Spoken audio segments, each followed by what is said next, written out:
Olá pessoal, hoje no meu vídeo falarei de um santo de Pietrelcina, Padre Pio. Como eu disse, Padre Pio nasceu em Pietrelcina. É uma cidade localizada na região montanhosa da Apulia, na Itália meridional. As casas rústicas velhas, encostadas umas nas outras, de muros espessos, branqueadas no cal. As paredes apresentam pedras corroídas, cicatrizes feitas pelo tempo. Outra coisa que chama a atenção é a tranquilidade das pessoas. Não vivem apressadas nem aflitas. Bom número delas são analfabetas e contam com pouco dinheiro. Nenhuma tem a ambição de fazer uma grande viagem. Talvez nunca tenham saído de Pietrelcina, a não ser uma vez a Roma, para ver o Papa. Foi aí que nasceu o Padre Pio. A 25 de maio de 1887, nessa época, Pietrelcina contava, na melhor das hipóteses, 5.000 almas. Ele foi batizado no dia seguinte na igreja paroquial Santa Maria degli Angeli, Santa Maria dos Anjos. Segundo uns autores, ou na igreja de Santa Ana, segundo outros, recebendo o nome de Francisco em louvor do polvereiro de Assis, seu pai Grazio Forgione e sua mãe Maria Giuseppa de Nuzio eram mais conhecidos como Razia e Zia Pipa, respectivamente, ambos muito piedosos e de condição humilde. Viviam no trabalho de suas próprias mãos, cultivando uma pequena chácara não longe da cidade. Eram a única fonte de renda. Apesar de todos os seus esforços, nunca conseguiam mais de 10 liras por dia para subsistir a este propósito. Muitos anos mais tarde, Padre Pio disse: "Nós tínhamos pouco, mas graças a Deus nunca nos faltou nada." Teve um irmão chamado Miguel e 3 irmãs, uma das quais se tornou freira do convento de Santa Brígida, em Roma. A casa da família Forgione era pequena e pobre, com apenas 2 quartos. Estava localizada na parte alta de Pietrelcina, perto do velho castelo que domina a cidade e os vales circunvizinhos. Quando o pequeno Francisco estava no campo, ajudava seus pais cuidando de um rebanho de ovelhas. Na cidade, não achava graças na companhia das outras crianças que brincavam numa piazza perto de sua casa. Comprazia-se muito mais na oração e no convívio visível com seu anjo da guarda. Tia Pepa assegura que seu filho não cometeu nunca nenhuma falta, não tinha para caprichos, sempre obedeceu a mim e a seu pai, a cada manhã e a cada tarde, ia à igreja visitar Jesus e a Virgem durante o dia. Não saía nunca com seus companheiros. Às vezes eu dizia: "Franci, vá brincar um pouco." Ele se negava dizendo: "Não quero ir, porque blasfemam." Durante os jogos infantis, algum menino proferia uma mentira ou um palavrão, ele empalidecia como se tivesse sido ofendido pessoalmente. As lágrimas lhe saíam dos olhos e retornava para sua casa ou ia rezar na igreja. Aos 5 anos de idade, já era um grande admirador de São Francisco de Assis, a tal ponto que prometeu entrar futuramente na sua ordem religiosa.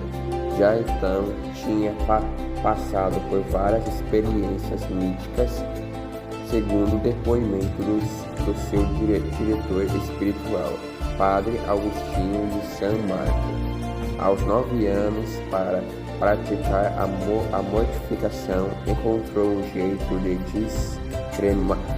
discretamente se abster de alimentos sólidos e líquidos e dormia sobre o chão, reclinando a cabeça sobre uma pedra que servia de travesseiro. Em sua adolescência, aos 12 anos, recebeu o sacramento do crisma e fez a primeira comunhão. O vigário da paróquia, Padre Salvatore Panulo, apelidado Zittore, gostava muito do pequeno Francisco, não só porque era aparentado com sua mãe, mas sobretudo porque via nele uma grande vocação. Destarte chamou a si a tarefa de formar seu caráter e guia sua alma. Fez o curso primário na escola pública até 1897.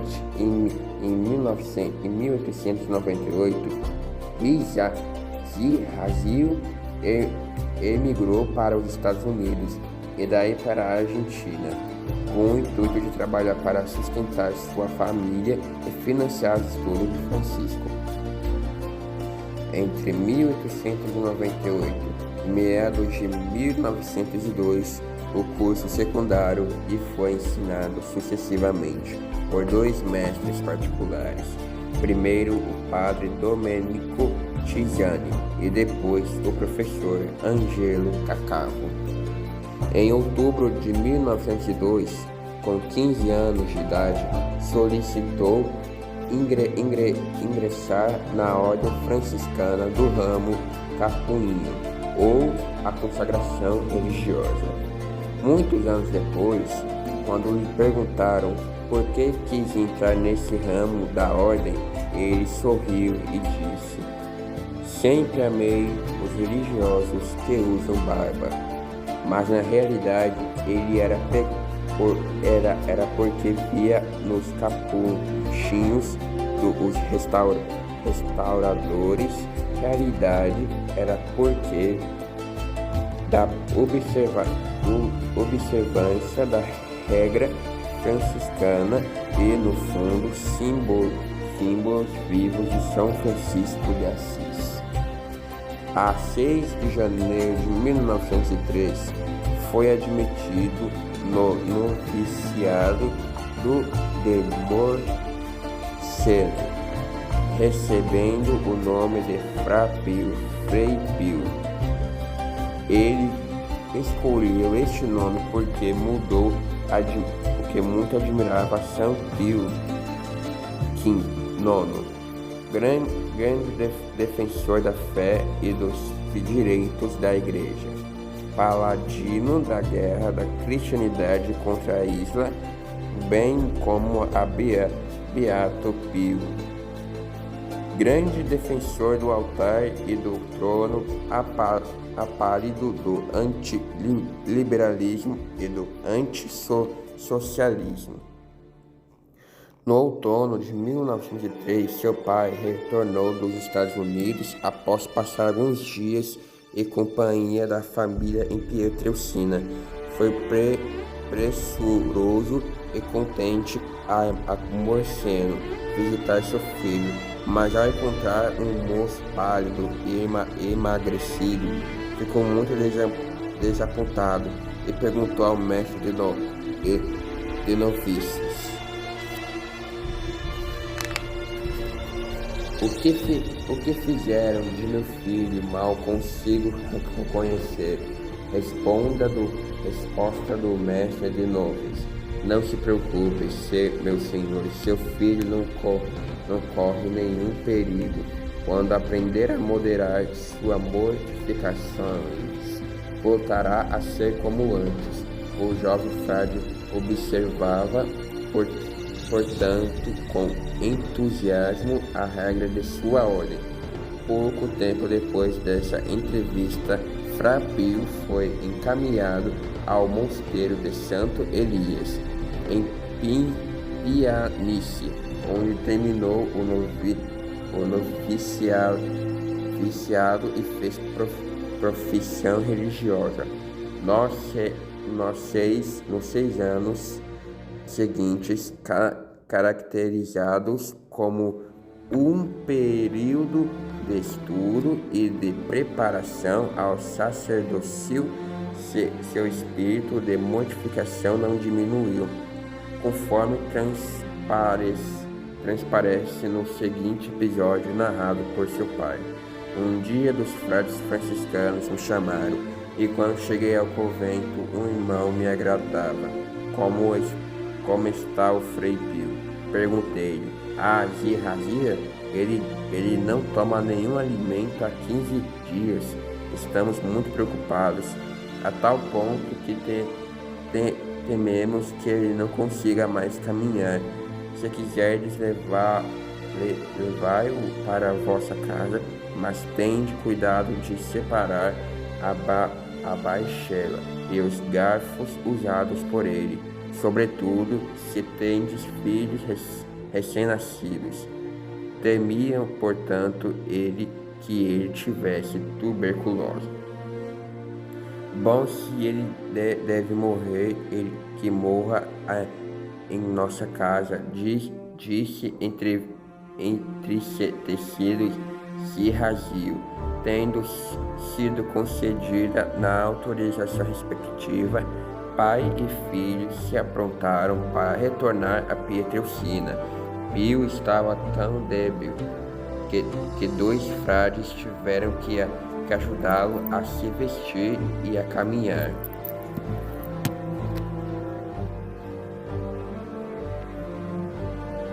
Os milagres, os carismas, sua vida.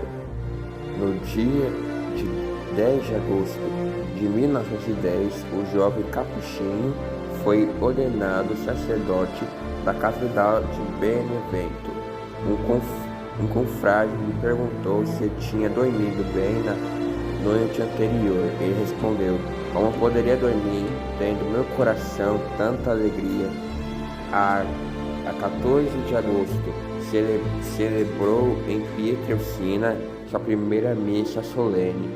Quase toda a população da cidade compareceu. Nunca antes tinha visto um sacerdote observar todo o ritual com tanta devoção. No convento, Capuchinho, após a ordenação sacerdotal, levava uma vida simples, austera e uniforme no relacionamento com seus irmãos de vocação. Caracterizava-se por ser uma pessoa pacífica e jovial. Após a breve recriação, ele costumava retornar à igreja para rezar e meditar. Longas horas passava adorando a Jesus sacramentado. Depois ia para sua casa, cela, onde ia até altas horas da noite. Dormia não mais de 3 ou 4 horas. Acordava geralmente às 3 horas e 30 minutos da madrugada. Rezava na cela uma hora pequena do ofício e se preparava para a missa. Às 5 horas dirigia-se à sacristia e se revestia dos paramentos sacros. No pequeno altar lateral dedicado a São Francisco, celebrava com muita compenetração o santo sacrifício da missa, o qual demorava habitualmente 1h30. Com frequência estava em êxtase quando celebrava. Combinou o coroinha, que estava encarregado de assisti-lo nas missas, tocar a campainha cada vez que acontecesse o êxtase, de maneira que pudesse retomar o ritual e encerrá-lo. Dizia que contrário, aquilo duraria indefinidamente depois da missa, enquanto fazia a ação de graças, não sacristia, às vezes também entrava em êxtases. Permanecia semanas inteiras em jejum. No final desses períodos, seu peso não diminuía, mas aumentava. A estigmatização. Em 1914 foi o ano decisivo na história do mundo, tanto do ponto de vista político-social quanto do ponto de vista religioso. Com efeito, em julho começou a Primeira Guerra Mundial, que acarretou a queda do regime monárquico na Austrália, na Alemanha e na Rússia, bem como o descolamento do eixo dos acontecimentos internacionais. Até então, tudo girava. No dia 20 de setembro de 1915, enquanto meditava numa cabana e tinha construído para se isolar e se proteger do sol, repentinamente sentiu uma dor lancinante à maneira de queimadura nas mãos, nos pés e abaixo do coração. Padre Pio, gritava ele. Seu filho caiu na cabana muito pálido e agitando com intento as mãos, arejando-as como para se livrar de uma sensação dolorosa. A mãe italiana típica se pôs a rir. Que fazes, meu filho? Está tocando uma guitarra? O filho não respondeu e se aproximou caminhando com dificuldade. A senhora pediu que lhe mostrasse as mãos, mas não apresentava nenhuma anomalia. Tranquilizou-se, mas apesar disso, perguntou: o que é que está sentindo nas mãos, meu filho? Ele evitou dar uma resposta cabal e esboçou um leve sorriso. Tratava-se de 5 estigmas invisíveis.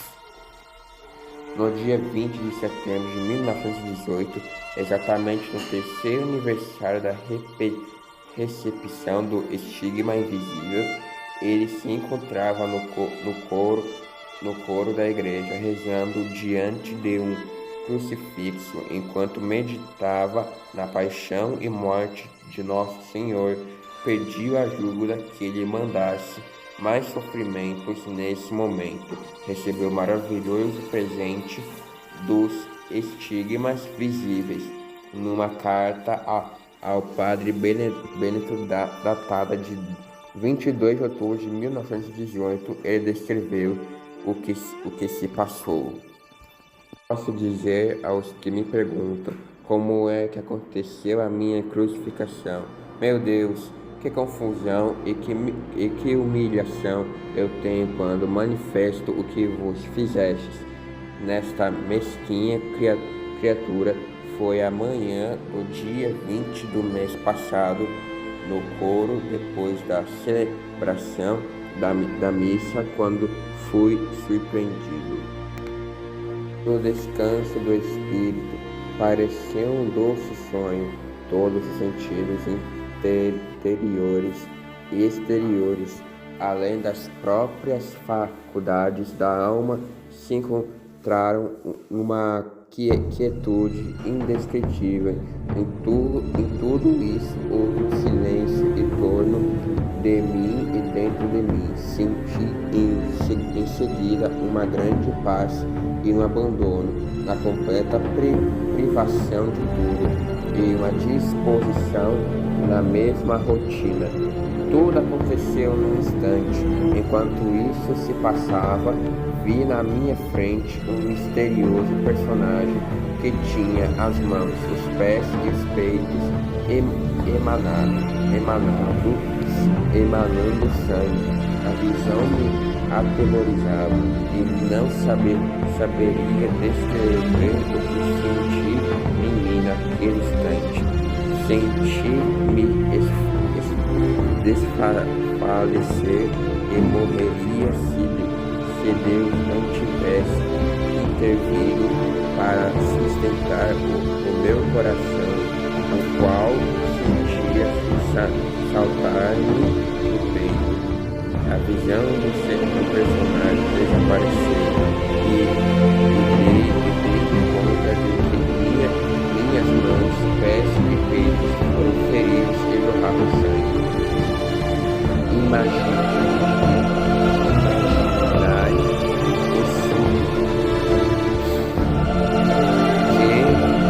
experimentei então que estou experimentando continuamente todos os dias a ferida do coração continuamente sangue.